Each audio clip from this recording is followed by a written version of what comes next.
repeat after me. We come together. We come together.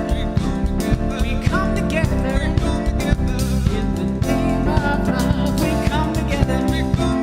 We come together. We come together. In the name of love.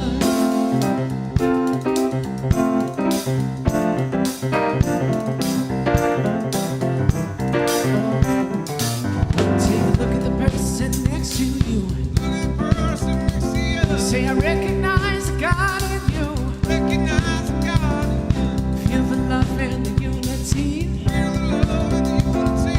Lift your voice, repeat after me. We come together. We come together. We come together. In the name of love. We come together. We come together. We come together. In the name of love. Everyone alike. Every creed and color. And kinship unite. In honor of God and each other. Take a look at the person next to you. Say, namaste, I bow to you. Feel the love and the unity. Lift your voice, repeat after me. We come together. We come together. We come together.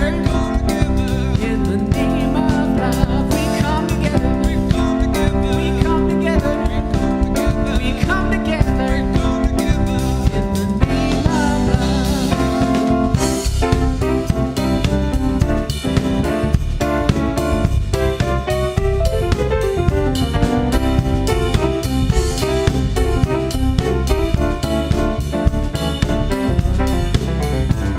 the name of love.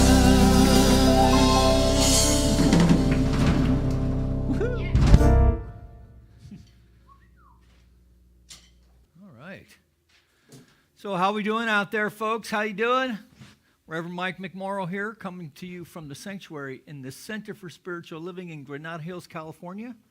We're located in the North San Fernando Valley, about 4 miles from the Budweiser plant, if you know where that's at. And I'm joined here today by our assistant minister, the lovely Reverend Nancy Woods. Almost said Reverend Doctor. And then, of course, you heard Ken and Jason getting started. We'll hear more from them later. And so it's good to have you with us here this morning. So if you would just please join me in taking a deep, conscious breath. And release. Just release all the cares and concerns of the day, cares and concerns of the week, and allow ourselves to claim this time, this eternal now moment as our own as we come together for our call to service, which we call lighting the flames of faith.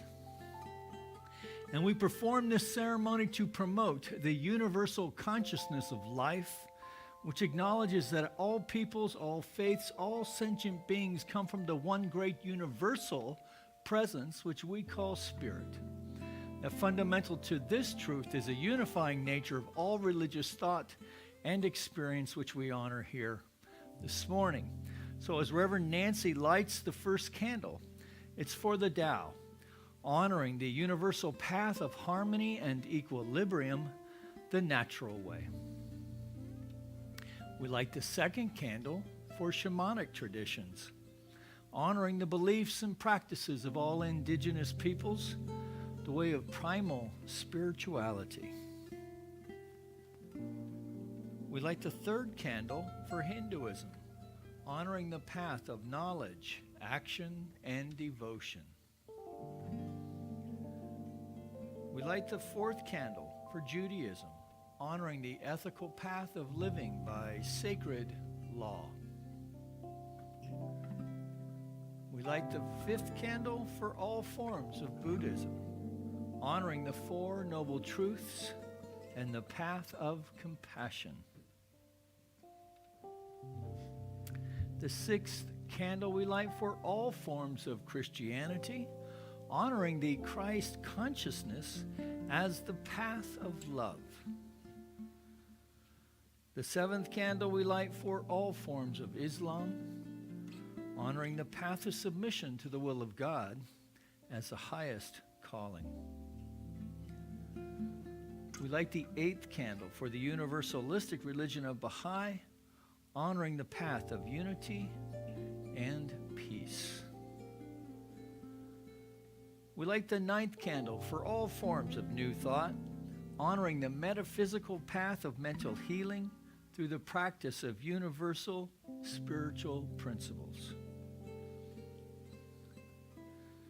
And the 10th candle we light for all those who are as yet unaware of the power and presence of Spirit in their lives, and for the space we hold for them here within our center, within our online community, and within our own hearts. And as Reverend Nancy lights the healing candle, please put silently into the light the names of anyone you wish to have experienced the healing flame of God's eternal love.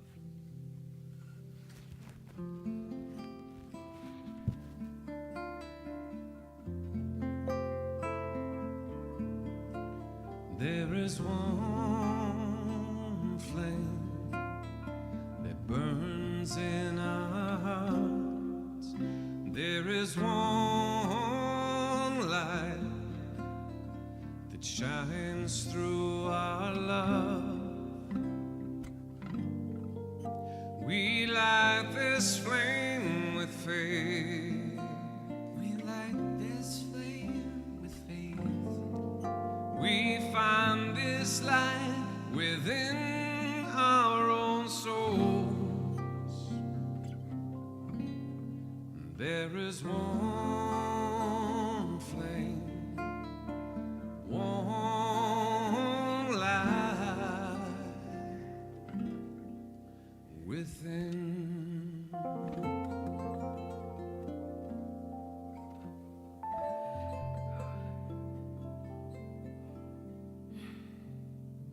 So it's an acknowledgement of that divine flame within, that perfect presence that is in all of us. And as I recognize and embrace this idea, I feel and know that that infinite intelligence that is flowing forth into expression through all of us at all times is flowing into expression this morning in this hour that we spend together. It's flowing in such a way that it resonates with our inner spirit, bringing it forward towards the conscious expression, joyfully and peacefully. And as we are blessed through the music, through the words that are shared, through every aspect of this service, we accept that that divine presence, that all-knowing power of Spirit, has brought forth that which needs to be shared between us. So that it's with love and appreciation of this presence, this love, this divine knowing, and this divine awareness, and this divine presence that is coming forth now, that I say thank you. And I welcome each one of you, each person, to join me in this process as we accept the Spirit's flow through each one of us, whatever part we take in this service, in this hour. So with love, we let it go and let it be, and know that it is so, and so it is, and so be it.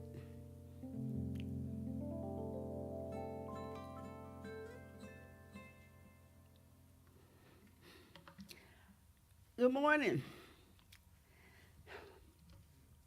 It is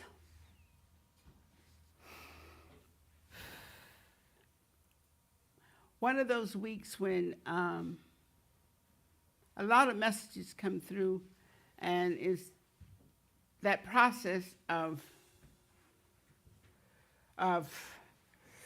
working through the information and the understanding that has that's come forth, And I've been in a lot of online conversations this week through Zoom. And some of them were lifting, some of them were okay, and some of them were a tap on the shoulder. Along with the experience that I've had with others in my experience, I realized that on this spiritual journey, and today I wanted to share about this concept of love, which keeps coming up for me as the key thing that we need to do. And I realized that the thoughts that I'm having and the experiences that I was describing have been are coming to me in such a way that the understanding of love and its role that it's playing in my life has become a lot clearer. Because this idea of comparison,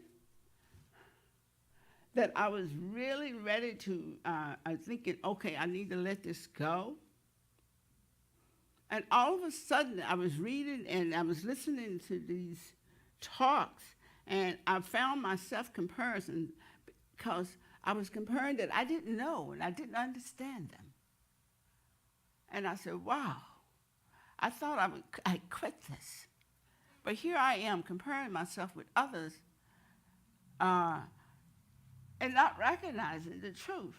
The truth is that spirit is in us equally. How we bring it forth is individual. But all of it, every way that it's coming forth, has to be recognized as a process of us traveling towards the greater expression of the divine presence itself. So what I had to take a look at is, okay, where am I judging that this person is not knowing as much as I am? And where am I judging that this person knows more than I do?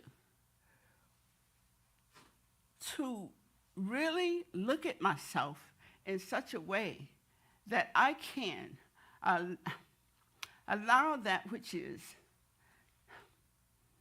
okay, I call it the spiritual presence that's in me. And when I can go there, it's really interesting because there it just seems like things are perfect. My love is so big that it can do anything. And it doesn't matter what the physicalities of the world is saying. It doesn't matter what this person is doing or that person is doing. It is this love that is the ultimate. And it is me letting go of the trying to grab power and just love that presence of the power of God that is in me and through me. And in that love, and that comes that true sense of peace, that true sense of knowing that everything is all right, and I'm able to accept no matter anybody, no matter where they are or how they're doing it, that they're all on this journey. And if I have anything to contribute to any of them, either way, it is to express the love that is in my heart. And that love has the power and ability to do all things. It will give me every answer. So if I can stay in alignment with it, I wish I'm telling you it's a journey in itself trying to do that. But if I stay in alignment with it, it clears up everything. It is the power. And you know, that love is the power of life itself. And to each one of us are on this journey of dancing with it and trying to figure out how to bring it forth. And everybody is in their own place, and it's important according to that place. And I don't need to compare nobody, and I don't need to compare myself to anybody. But I am just happy that I know the Spirit exists. I am happy that I know that this is the presence. And the love, it's the kind of thing that you say, oh, if I could just tell everybody exactly how I just feel, they would all go inside and get it.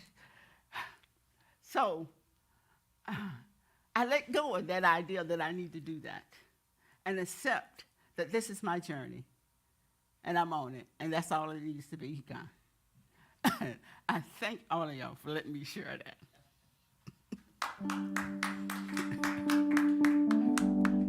Thank you. All right. Hello, everyone.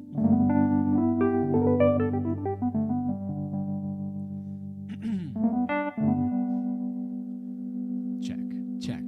Okay.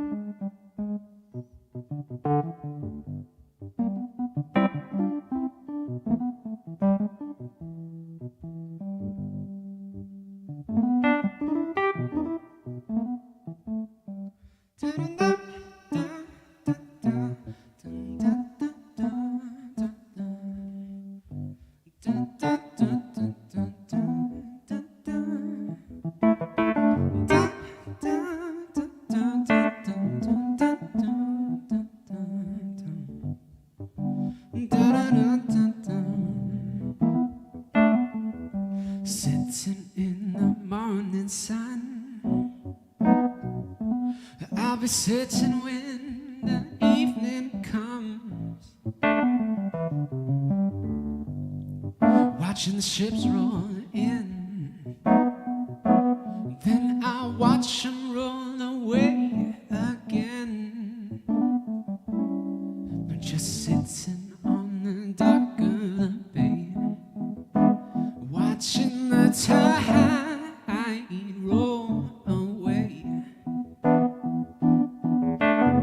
sitting on the dock of the bay, wasting time.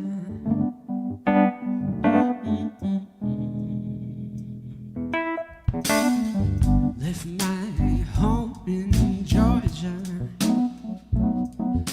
headed for the Frisco Bay. I've had nothing to live for. It looks like nothing's gonna come my way. Well, I'm just gonna sit on the dock of the bay, watching the tide roll away. Sitting on the dock of the bay, just wasting time.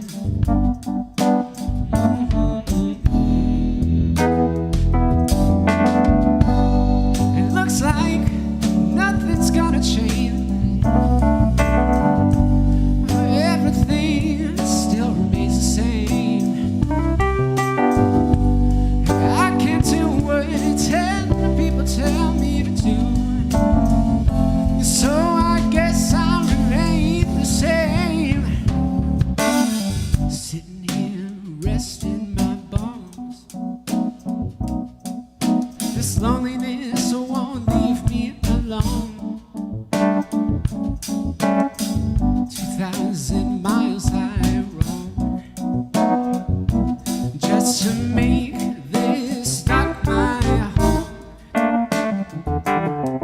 Just sitting on the dock of the bay, watching the tide roll away.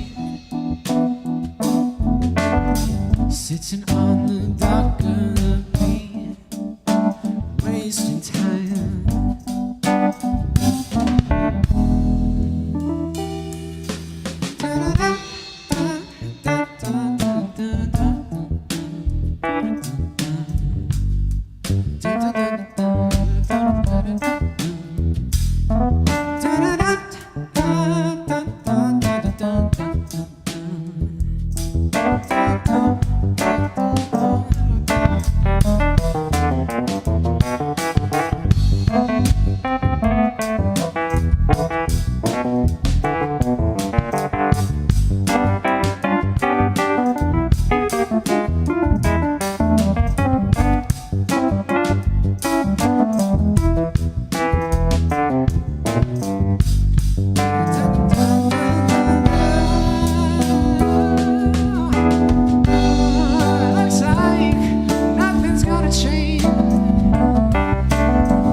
Thank you, guys.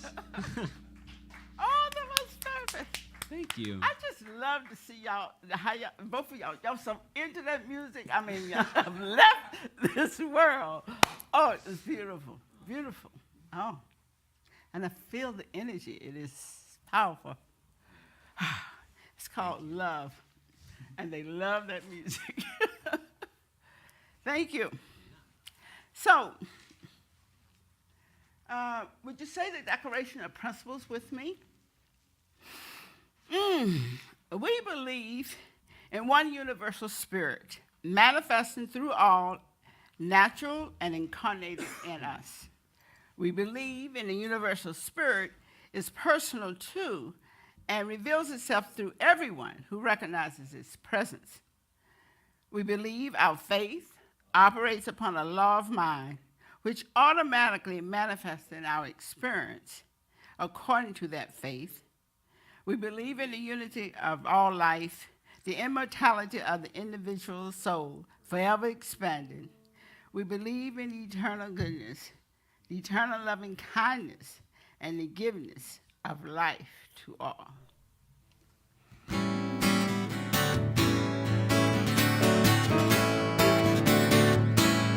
Well, I release and I let go. I let the spirit run my life, and my heart is open wide. Yeah, I'm only here for God. No more struggle, no more strife. With my faith, I see the light. I'm free in the spirit. Yeah, I'm only here for God.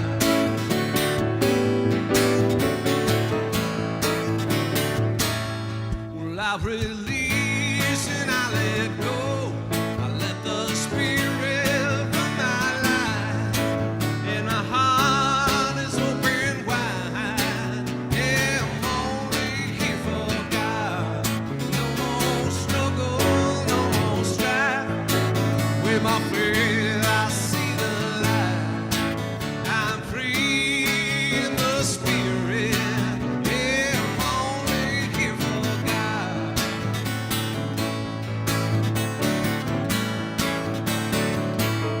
And I release and I let go. I let the spirit run my life, and my heart is open wide. Yeah, I'm only here for God. No more struggle, no more strife. With my faith, I see the light. I'm free in the spirit. Yeah, I'm only here for God. Yeah, I'm only here for God. One more time. Yeah, I'm only here for God. Yeah.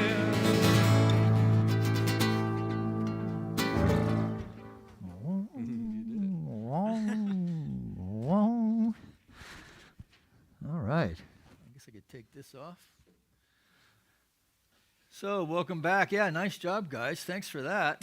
Yeah, give them some love there on the chat if you haven't already. So, a nice message, Rev. I don't know what was going on this week, but if it was me, I'm really sorry.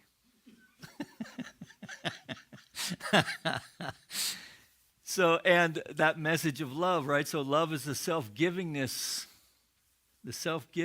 of universal spirit through its desire to express itself in terms of creation. That love is the impulse, and law is the way of creation. So, nicely done.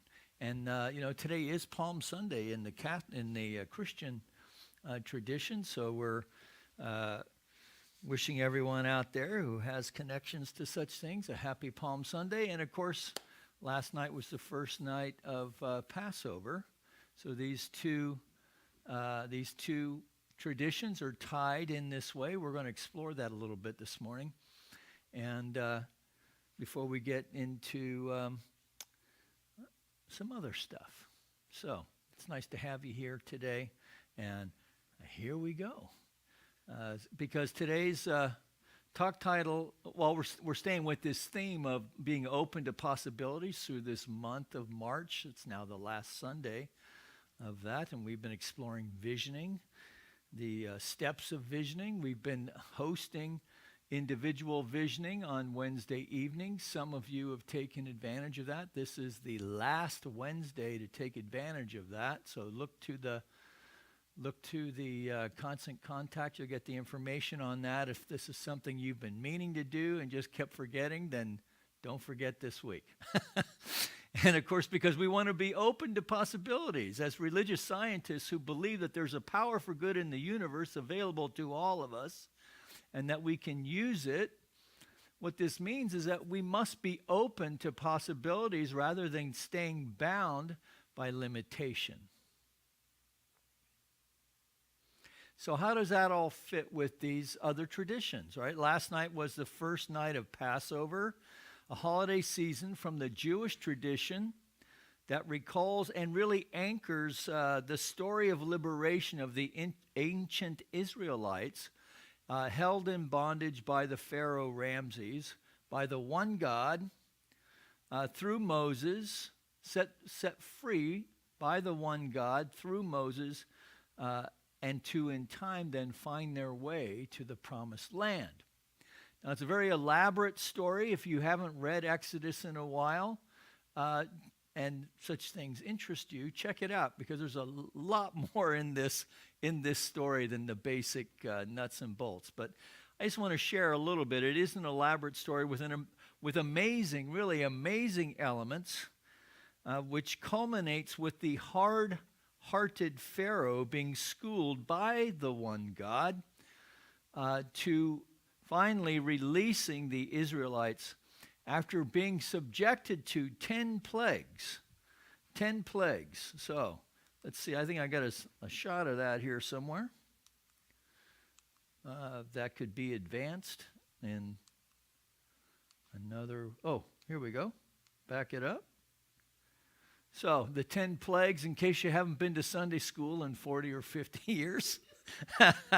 So here they are. Actually, I thought there were 7 plagues, so I was missing a few. And so the point of it is that the Pharaoh, in fact, God even told Moses that he was going to harden his heart, but he was going to give him 10 chances to come around, right? The last of which, Moses, when he showed up, told him that there was going to be this horrible thing that was going to happen.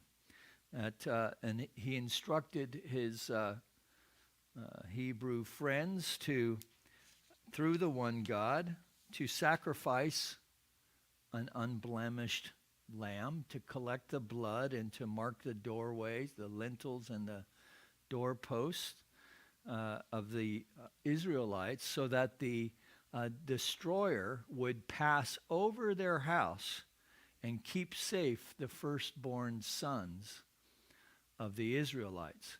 Because every other family, including in animal families, the firstborn, even of livestock, and the Pharaoh's firstborn son were all killed by the destroyer.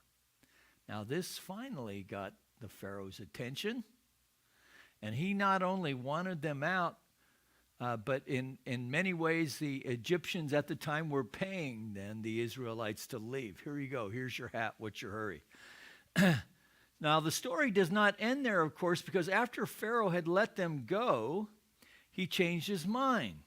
And then he ran them down all the way to the Red Sea, where they were all backed up against the Red Sea. And Moses, of course, parted the Red Sea so that the Israelites could cross with God's help, of course. And then Pharaoh followed them into the parting with his army. And the last scene then is Yul Brynner drowning with his army. I mean, Moses drowning with his army as the Red Sea passage collapses in on itself. I mean, who could ever forget a story like that, right? This story is thousands of years old and makes for good movies, scripts too.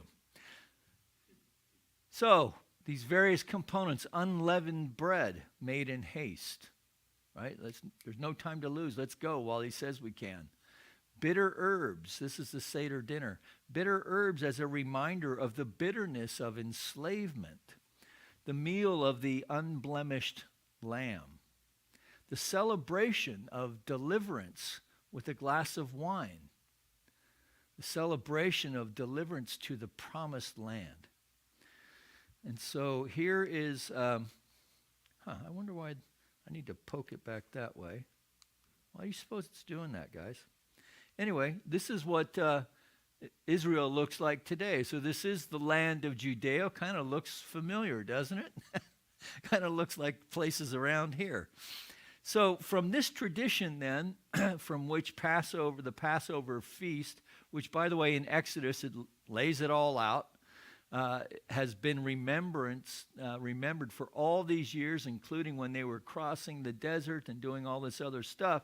From this tradition that emerges this story of a carpenter named Jesus, a person that we really know very little about until his 30-ish year, where he established a substantial local following, teaching and healing the downtrodden folks in that area, in an area settled by the Israelites from Egypt some 1,500, maybe 2,000 years before. So at the time of Jesus, they weren't the only ones there, that the Romans were this unrelenting occupying army and held the nation of Judea as a vassal state, with the local Roman governor at that time of Jesus named Pontius Pilate, and through the local arm of the Jewish government with Caiaphas, the high priest.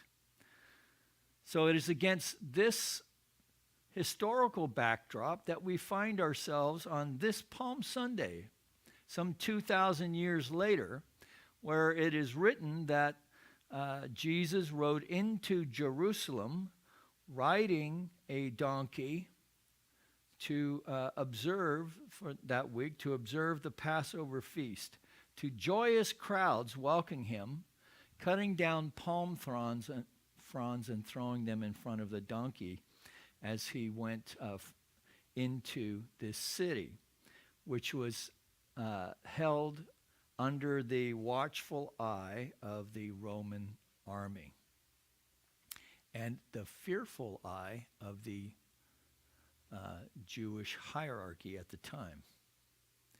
So all this is what makes up Palm Sunday, which of course means that next Sunday is Easter Sunday, and the second Easter Sunday of this pandemic period. So maybe like never before, we can relate to the Exodus story, having been subjected to our own kind of plague with the coronavirus, but also the various ways that our thinking, our limited thinking, continues to plague us in ways that keep us held in fear or just in bondage generally. Right? So this is the real value of these ancient stories, I think. Right? Because how do we make these stories, or can we? Is there something to be learned from these ancient stories within modern life? And I guess for me, it also makes me think about a time, since we're speaking to visioning this whole month, this is all kind of the setup to consider that in these times, people spoke openly of having visions, right? Spoke openly of having dreams and sharing dreams and understanding that there was a divine download going on there, that some were more attuned than others. So there were, I actually looked this up, there were 48 prophets in the Jewish tradition, or recognized prophets, and 7 prophetesses,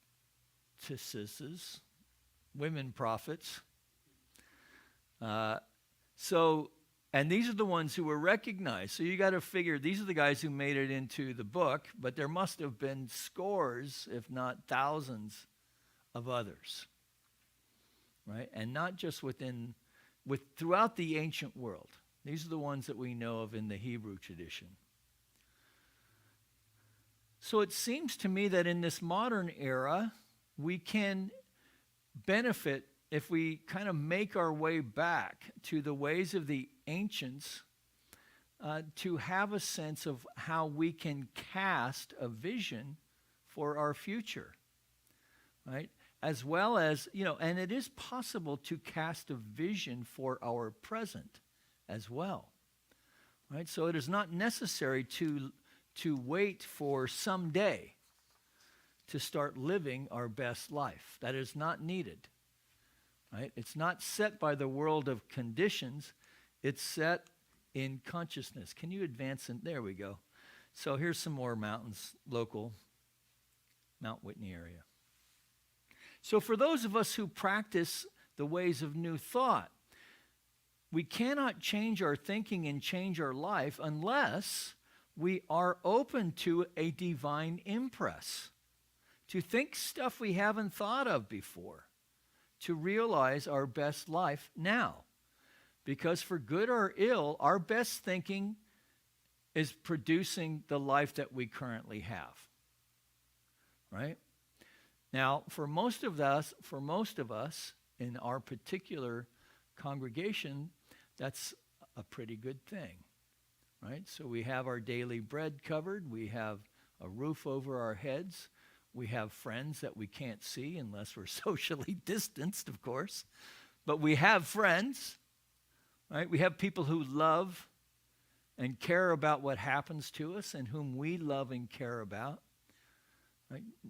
To me, these are all components of a successful life. And at the same time, we also understand that as we continue on this upward evolution of expression within this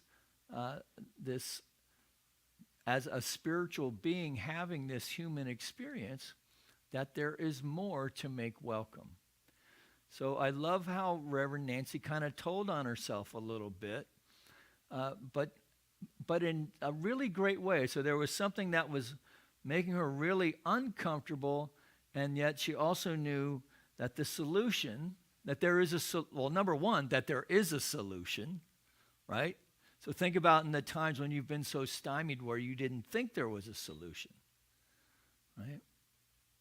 This is one of the great gifts of this particular teaching, that we do know that there is always a solution, right? For the same mind that created the problem is the same mind open to the solution if we choose to be. This is the great promise.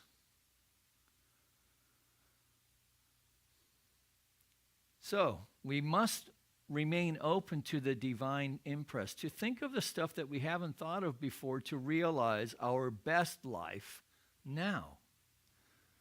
So, of course, vision and prophecy are not the same thing, but maybe they're kissing cousins, because both access the divine heart mind of that universal wisdom, right? That thing that so many of us struggle to give language to,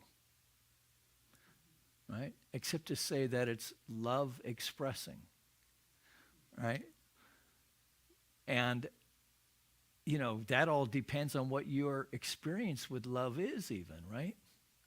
So how can we understand what being subjected to unconditional love looks and feels like and demonstrates itself in the world if we really don't have some kind of a sense of what that looks like, right? So to me, it's the great puzzle of the human condition. And when we remember that we are spiritual beings having this human experience, then there's tremendous potential, that there are infinite possibilities for this love or this good to show itself and make itself manifest in our life. because all the time, like Reverend Nancy, we are acknowledging that there is something greater than we are alone that is a vital component of life in ways seen and unseen. That sometimes the scientific mind, the Western mind, can be a barrier to access this power unless we do it in a conscious way. So that's what this whole visioning thing really is about. That's what spiritual mind treatment is about. Disassociate, or just unhitching the wagon from the material mind for a few moments and connecting with a deeper source from which all life, the wellspring from which all life emanates. Now, as people of faith, so in this way, as people of faith, we view science, right, or the study of truth, that we view this through a metaphysical lens, right? That we actually go looking for ways in which the unseen makes itself manifest in life. So Jim Gauthier writes in The Essential Charles Fillmore that science involves a method for obtaining knowledge. Science involves a method for obtaining knowledge that is partly based on a metaphysical premise. That metaphysical premise, okay, that there are things that we cannot see or measure. A metaphysical premise is an idea about the fundamental, general, or universal nature of reality. Right? So then metaphysical premises of science include the general assumption that the universe has intelligence and that it operates then according to natural laws. So Charles Fillmore wrote about that. Ernest Holmes wrote about that. The ancients supposed such things without evidence, so philosophers have been speaking in such ways. And in the modern world, we can get caught up in materialism so much that it becomes a hindrance to accessing this greater transcendent truth. So we've established in looking at these stories earlier in this talk that people prayed to and were liberated by an unseen, omnipotent, omnipresent, and omniscient, unseen and yet seen presence that delivered them from bondage to the promised land. So can we use science to obtain knowledge from or about this metaphysical realm? And this, I think, is the whole purpose and goal of this New Thought movement, right? That we can bring the scientific process of how to obtain knowledge about things that are seen and unseen, of accessing a power that is really unseen, until we can call forth the ways for it to make itself known in our material world. Right? So the way that we know that the Spirit exists, right? So it's not just a metaphysical theory. Well, I guess it is a metaphysical theory, and then we prove that theory. We hypothesize that there's a power greater than we are, available to everyone, and we can use it, and then we demonstrate it by using it in a conscious way. For just as you cannot unconsciously prove any other natural law of nature without paying close attention to the variables contained in any experiment, we cannot approach the use of metaphysical laws in an unconscious way. Now, if we're trying to prove something, I mean, we use them in unconscious ways all the time, right? But if we're going to prove them, then we must cast a vision for what it is that we want to see manifest, and then consciously use the power to allow the infinite power and presence of the divine to demonstrate the thing that we are casting this vision for, right? And to do it in a conscious way. So we vision for the church. We've been doing it since I took over. We actually write down every week what the vision is. You'd be surprised how much of that stuff makes itself known. And some of the visions are kind of wacky, really. But the general flow, the divine flow, makes itself known through casting this vision, right? And so it's like Reverend Nancy and Reverend Kathy and myself are the consistent participants, but then the practitioner core kind of picks it up, and then the board runs with it, and then all of that is emanating from whatever ideas or needs or concerns or joyful expressions that are making themselves known in the congregation, right? So this whole thing, even though it looks like a sanctuary and we come here and we pray and it's really what it is a metaphysical laboratory for us together co-create an experience of the divine where we prove its existence. Now what happens with that is that we grow in faith, right? We grow in faith, which opens us up to this infinite power to express itself, because it turns out that our lack of faith is the limiting factor, right? But even then, the power can still make itself known.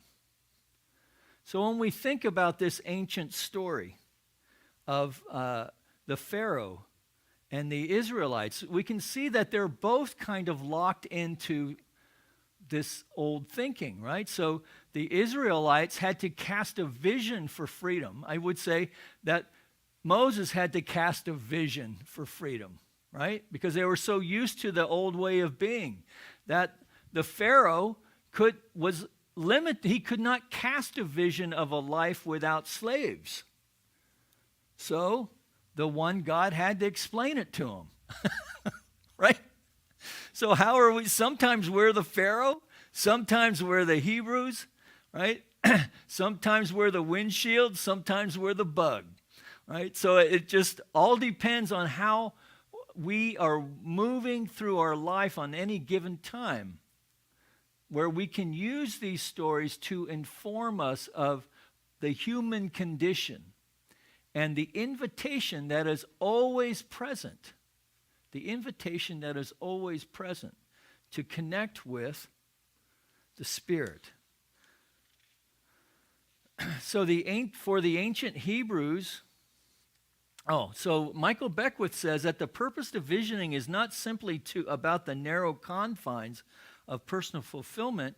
It's an expansion of our consciousness into the realization of our true self. So for the ancient Hebrews, emancipation was just the beginning of a long journey before getting to the promised land, where there were lots of opportunities to hold the high watch in its unfoldment until finally the dream, the vision, is realized. It would take another 1,000 years plus for one to come along who would convey the idea that it is done unto you as you believe, that when you begin recognizing a conscious connection with the divine, all can be added unto you, with a consciousness that is so saturated with the divine that those who knew him could not tell where the man ended and the spirit began. Right? So, as we move through this in this week, which is called Holy Week on the Christian calendar, and Passover is this whole long thing for this week, let us consider the ways in which we can prepare ourselves in this week for this, not only to allow ourselves to be so saturated with the divine that we can step into our authority of that which we long to see making itself manifest in our life, but also to know that that which we are seeking is seeking us. So let's call the musicians forward.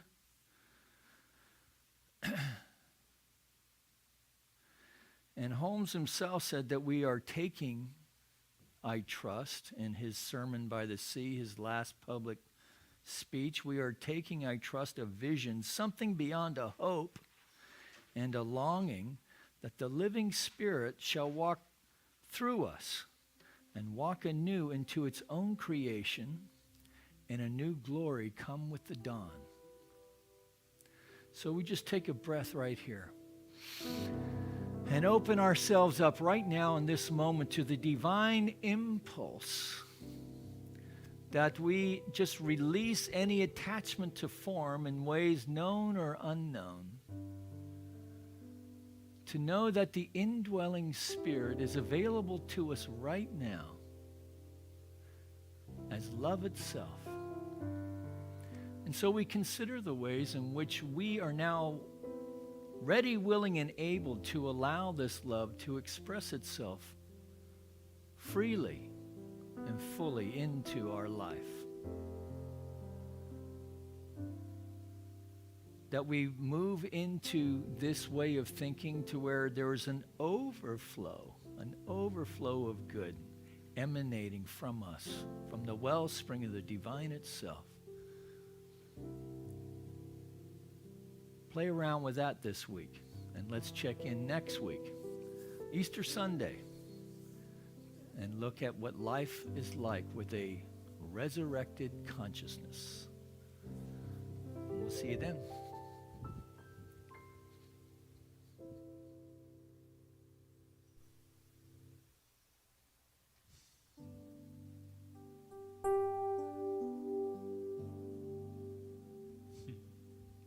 All right, hello you guys. I've always wanted to use this piano sound, and I think we found the perfect song for it.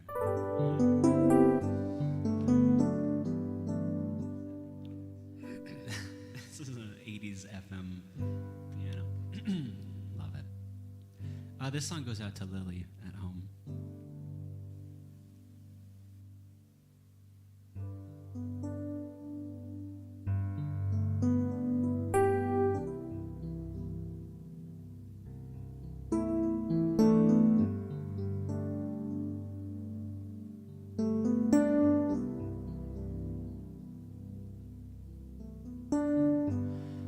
Must have been cold there in my shadow,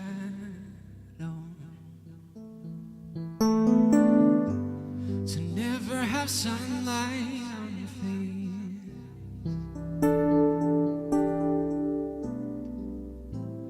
You were content to let me shine. That's your way. You always walked a step behind.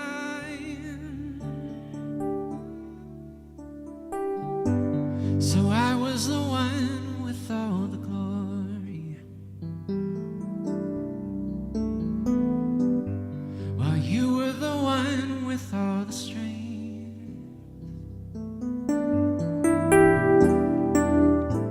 A beautiful face without a name for so long. A beautiful smile to hide the pain.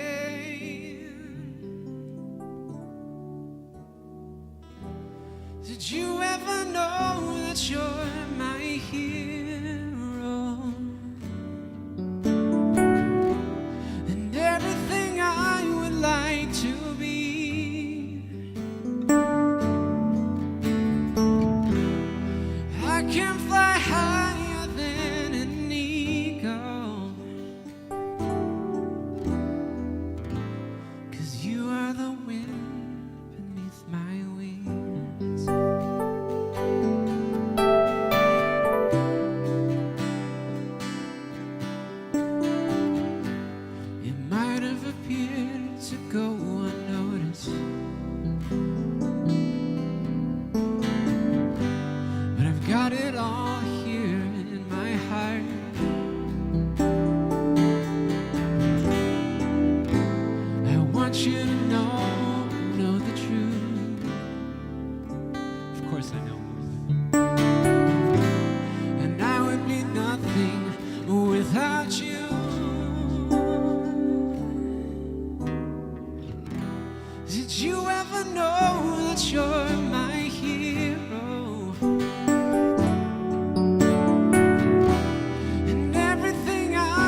Thank you, guys.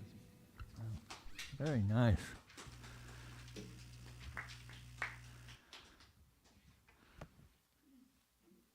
There's something sweet about having three men who love the women in their lives all up here on the platform at the same time. Can you feel it out there? Very nice. I bet she's at home crying right now. We're laughing. All right, so it's time of our service to practice the law of circulation by means of a donate button. So for those of you who continue to mail in your donations, and we so deeply appreciate that. And but you can also do it by going to our website, just by using that donate button. It'll take you to the PayPal portal. Say that 3 times fast. You can use your debit or credit card there, or you can use your phone right now. Just head over to the website, cslgh.org. It'll land you right on the page there, and the portal will look something like this here. Or you can use continue to mail them in. Oh, there's a spot on our YouTube channel also. It's the icon to the far right-hand side, that little P. And then you can continue to mail your... Oh, on Facebook. Boy, there's so many avenues of good. You can use the donate button on your Facebook page, which has no fees attached to it, by the way, because we are a 501c3, so we appreciate that, Mr. Zuckerberg. And then I think now you get the address, the mailing address, and of course the easiest way really is bill pay. When you use bill pay, it sends you a check, looks like this, and we can stick it in the basket too on Sunday. All right, so let's allow the lads to take us into our offering chant, and you can take time to do that.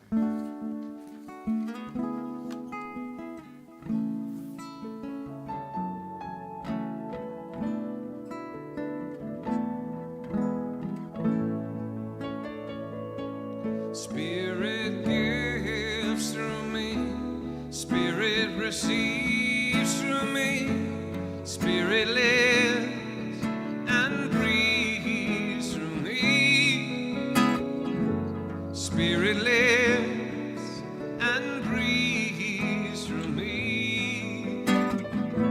Spirit gives through you, Spirit receives through you, Spirit lives and breathes through you. Spirit lives and breathes through you. Spirit gives through us, Spirit receives through us, Spirit lives and breathes through us. Spirit lives and breathes through us. Yeah.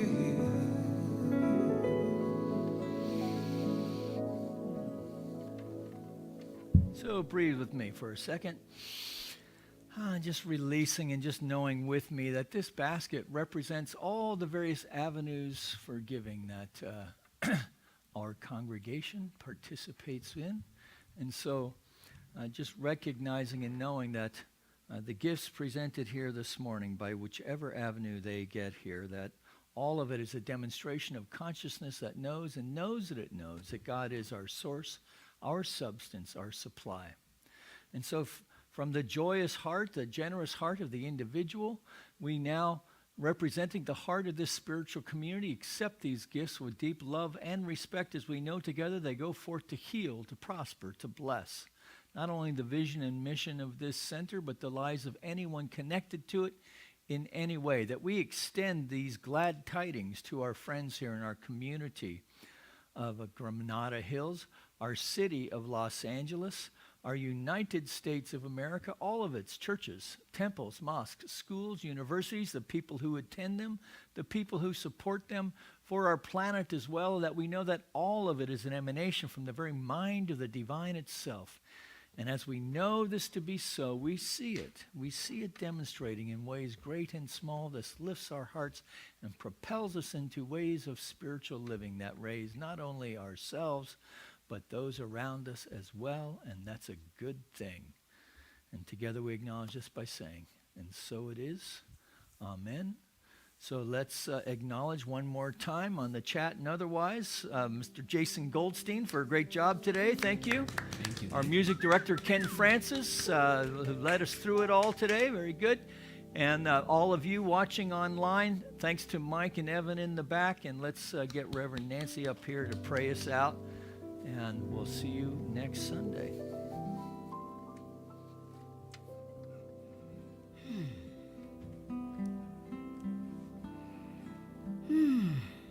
It's truly with the consciousness of gratitude that I express my appreciation for this time and this energy that we have shared together, knowing that we have stepped into a greater experience of being in our truth, being who and what we are, and knowing that each and everything that has flowed forth is through the beauty of the music, the message that has been delivered, the energy that we are able to share in this venue, that we are truly in a place in which we are appreciative, that life is continuing to flow through us with ease and grace. We embrace this idea. We embrace the idea that we know that this love that is carrying things through is fully present in every one of our lives, and it's our acknowledgement of this truth that brings it forth into our conscious experience. So we know right here, right now, we move from this moment into a greater expression of being in the loving flow of Spirit's path. And all these things and all these truths, we say thank you. Thank you, thank you. And together, we let it be, as we say together. And so it is.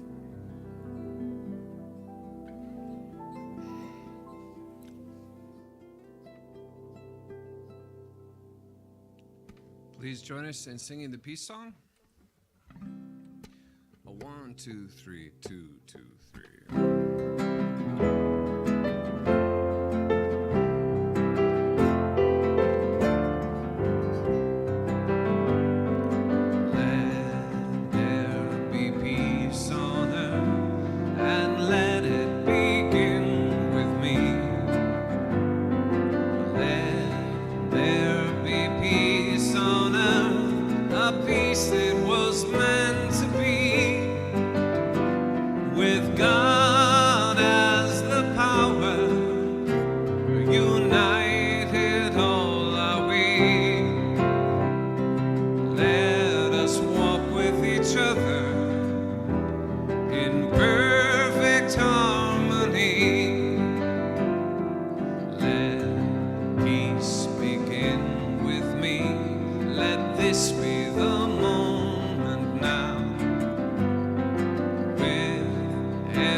Let this be my joyous vow to take